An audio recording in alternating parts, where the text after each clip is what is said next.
Welcome back to UCC Law for the Living.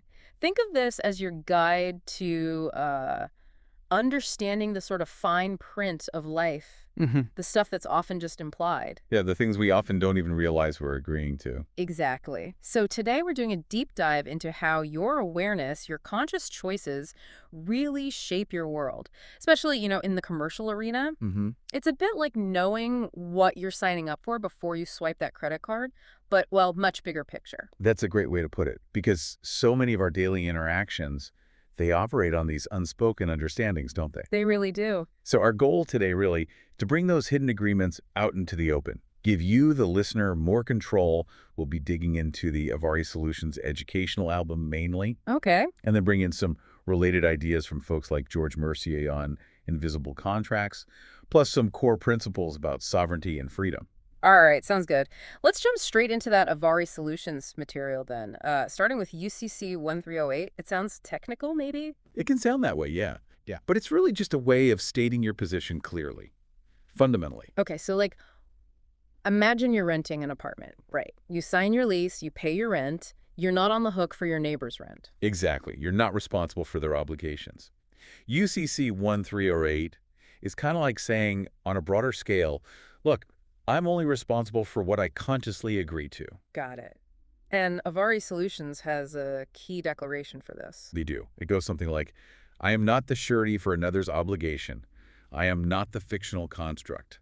I am not bound unless I consciously declare myself so. Okay, fictional construct. That sounds important. What's that about? Well, it points to this distinction between you, the living, breathing person, and, let's say, the legal entity that might exist on paper with your name on it, If- often in all caps. Right, the so-called straw man idea some talk about. Similar concept, yeah. The point is affirming you are not automatically liable just because that paper entity exists or because someone else has an obligation. You direct your own agreements. Okay. Reclaiming that authority. But Avari is clear this isn't about, dodging bills you actually owe. Not at all. They really stress that. It's about remedy, not refusal. It's about meeting obligations, but doing it lawfully through a clear process that respects everyone involved. Like using a certified letter or paying with a check, there's a record, a process. Precisely. It provides a framework. And this leads right into another really crucial point from Avari. How you respond, or maybe even how you don't respond, What? in these commercial interactions. Okay. They say, and this is powerful, silence crystallizes as acquiescence. Meaning, if you just stay silent when someone makes a claim or sends a bill, that silence can be taken as agreement in the commercial world. That's the danger, yes. It's a presumption. Yeah. But Avari outlines a way to handle this. If you've made an honorable proposition, say offered lawful tender, and you get silence, What do? you don't just let it sit. First, you send notice of fault. It's basically saying, hey, I put forth a valid response or offer, and you haven't responded properly. Here's your chance to fix that, to restore honor. Okay, formal communication, documenting it. Absolutely key. You're creating that paper trail. Yeah. If the silence continues after that, don't. Notice.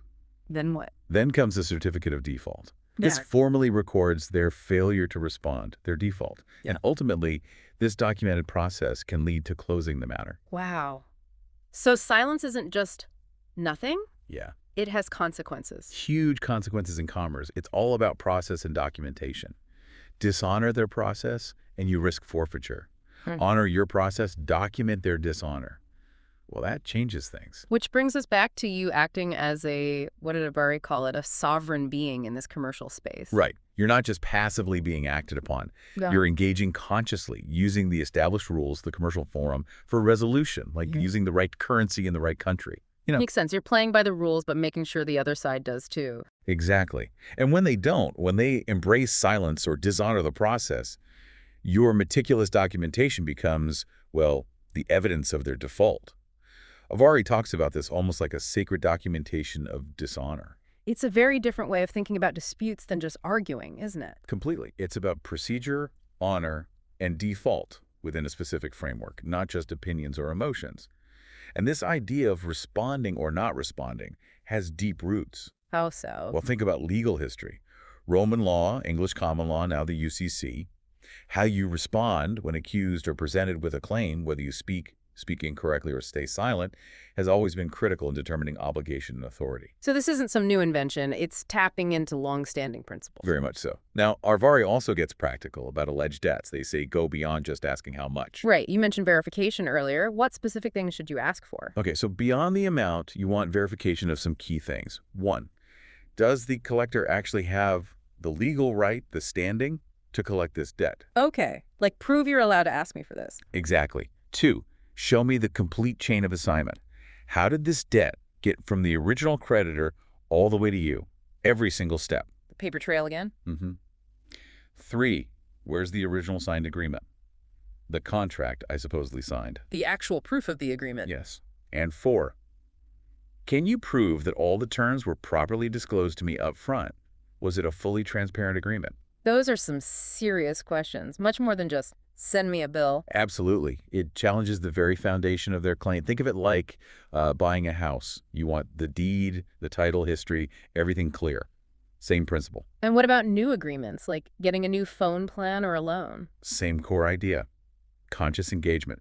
Avari's advice here is really practical. First, read everything, all the terms and conditions. Tedious, I know, but essential. The fine print. Yep. Second, if they make verbal promises, get them in writing. Document those representations. Third, keep copies of everything you sign or receive. Makes sense. And finally, note any changes. If the terms change later, make sure it's documented and you explicitly agree to it. It's like that lease agreement analogy. Again, read it all, document side promises, keep your copy, avoid surprises. Good. Solid advice. And Avari says this isn't just for money stuff, right? This approach applies more broadly. Definitely. They argue this conscious, sovereign approach works across the board. Any administrative system, any commercial interaction you have, it's a mindset shift. Which leads us to something Avari calls the awakening. Understanding commercial sovereignty and administrative process. They mention a veiled system from birth. What's that about? Yeah, this is a pretty deep concept they explore. The idea is, basically, from the moment you're born, a legal or paper entity is often created. Think birth certificate, social security number. Yeah. This entity, often represented by your name in all capital letters on documents, functions within the commercial and administrative systems. Avari suggests this happens largely without our full conscious understanding or consent as living beings. So there's me, the person, and then this paper version of me. That's the core idea, a duality. There's the flesh and blood you, and then there's this legal construct, this asset in the system. And Georges Mercier, in his work Invisible Contracts, talks about something similar, doesn't he? Yeah, he does. He really emphasizes how many of our obligations come from agreements we never explicitly saw or signed, presumptions. Exactly. Mercier points out how easily we unknowingly step into commercial obligations. It just happens through interaction with the system. And that ties right back to Avari's point about the paper entity being created, potentially without our active, informed consent at the time. Precisely. It's like Mercier sets the stage for understanding how these invisible contracts might start, and Avari points to that very early creation of the paper entity as perhaps the first big one, the entry point into that commercial world. Okay, so let's pull in some other related ideas, like from sources discussing sovereignty and freedom. How does consent fit into all this? Consent is absolutely central. The principle is that government, or really any entity, shouldn't be able to impose obligations or take your private rights without your consent, or unless there's proper due process because you actually harmed someone. So my rights are mine unless I agree to give them up or trade them. That's the idea. In fact, one view is that a primary job of government is to prevent private rights from being turned into public duties or franchises without express consent. There are old legal maxims about this, like no one is obliged to accept a benefit against his consent. And veto beneficium non dater? I think I've seen that. That's the one. You can't be forced to accept a benefit, especially if it comes with strings attached, with obligations. This connects directly to sovereignty, the fundamental right to say yes or no in your interactions. And if you don't consent to give up rights, or don't choose a status, like citizen or resident, that implies consent. Well, according to some interpretations, like those in sovereignty and freedom, you could argue you remain sovereign potentially outside the typical jurisdiction, maybe even viewed as a stateless person or foreign sovereign in certain legal contexts. It's complex, but hinges on consent. This also ties into the difference between rights and privileges, doesn't it? Absolutely. Rights are seen as inherent, private. Privileges are granted, usually by government, and they're public. They often come with conditions. So the government can't force you to take a benefit or privilege if you don't want the obligations that come with it. That's the principle, yes. Relating back to Avari, you're not automatically surety for another's obligation. Similarly, you shouldn't be forced into an obligation just because a benefit is offered. There's also a key distinction between public property and private property here. And how do people sometimes trade rights for privileges, Yeah. often without realizing it? One way discussed is through applications for government-issued things, like, say, an ID. Applying for it might make you appear as a statutory resident, benefiting from public privileges, potentially creating a nexus or connection that wasn't there before. So using government ID could inadvertently signal consent to a certain status. It's an argument made, yes, Mhm. that it can create a presumption. Similarly, government forms often present limited options. They might ask if you're a resident or citizen, but where's the box for non-resident, non-person? Right. The forms kind of steer you into specific categories. They can, yeah. Some sources suggest if you feel compelled to fill out certain forms, like tax forms, you might consider using specific attachments, like the tax form attachment mentioned on the SEDM website, to clarify your status and rebut presumptions. Okay.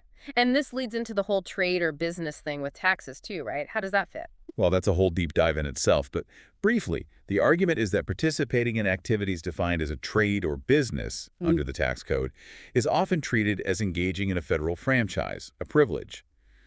Failing to correct or rebut official documents, like W-2s or 1099s that label your income that way, can be seen as tacit agreement. Silence as acquiescence again. Kind of, yeah, allowing the presumption to stand.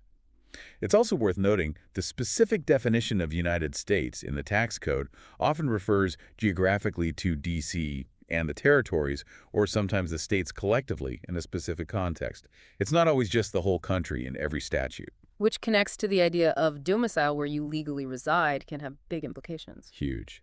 Now, another related concept is the difference between acting as a private individual versus a public officer. What's the distinction there? A public office, according to sources like Black's Law Dictionary, involves exercising some portion of sovereign power for the public benefit. It comes with specific duties, fiduciary responsibilities. And interestingly, the tax code itself defines trade or business as including the performance of the functions of a public office. Some argue these specific public offices are legally situated within the District of Columbia. So acting like you hold one of those offices if you don't. Could be problematic. There are federal statutes about impersonating federal officers or even U.S. citizens if you're not one. Acting in a capacity you don't lawfully hold carries risks. It comes back to understanding your status and acting consistently with it. Okay, wow. Lots of interconnected ideas there. Let's try to boil down some practical remedy tips from all this. When facing a demand, like a bill collector. First step, always, based on Avari and related principles. Verify their standing. Do they have the proven legal right to make this demand of you? Get that proof. The chain of assignment, the original contract. Don't even get into the details of the amount until that's settled. Right. Establish their authority first. And remember, the UCC 1308 reservation. How exactly do you use that again? Just add language like, without prejudice, UCC 1308, or all rights reserved, UCC 1308, near your signature on any correspondence you send in response. Okay. Simple enough. What does it signal? It signals you're engaging in their process to address the matter, but you're not waiving any fundamental rights, not accepting liability for things you haven't agreed to, and not consenting to broader jurisdiction just by responding. It preserves your position. Got it. And for new financial agreements, the key takeaway. Document everything meticulously. Read it all, get verbal promises in writing, keep copies, track changes, assume nothing. Be proactive. Like keeping receipts for everything. Exactly. Mm. And finally, thinking about that paper entity versus you. Yeah. Be conscious of the forms you fill out for any administrative body. What status are you claiming or accepting? Are you ticking a box that implies consent to a status or jurisdiction you didn't intend? Understanding the terms of service before clicking, I agree, even on paper forms. That's a perfect way to put it. It's about conscious interaction with all these systems. Okay. So, wrapping this up, what does this all really mean for you, the listener? I think it's about that shift, isn't it? From just going along with things, maybe feeling powerless. Right, moving from being a passive participant, maybe even an unconscious one, To being an active, conscious creator in your interactions, understanding the rules of the game, like we said earlier, knowing the commercial principles empowers you. definitely. And look, This deep dive, we've really just scratched the surface of the Avari Solutions album and these related ideas from Mercier SEDM, Family Guardian, and others. For sure. There's a lot more there. We really encourage you to explore those materials yourself. Dig deeper into what resonates. What questions did this bring up for you? Which parts felt most relevant to your own life, your own interactions? Because this is really a journey, isn't it? A journey of learning and maybe reclaiming some of that inherent sovereignty. Yeah, it really is. So here's a final thought to chew on. Are you consciously directing your awareness and your consent in your daily life? Or are you maybe operating a bit on autopilot within systems that kind of rely on your quiet, tacit agreement? Hmm, that's the question. It is, because We're remember, not teaching law, we're teaching life.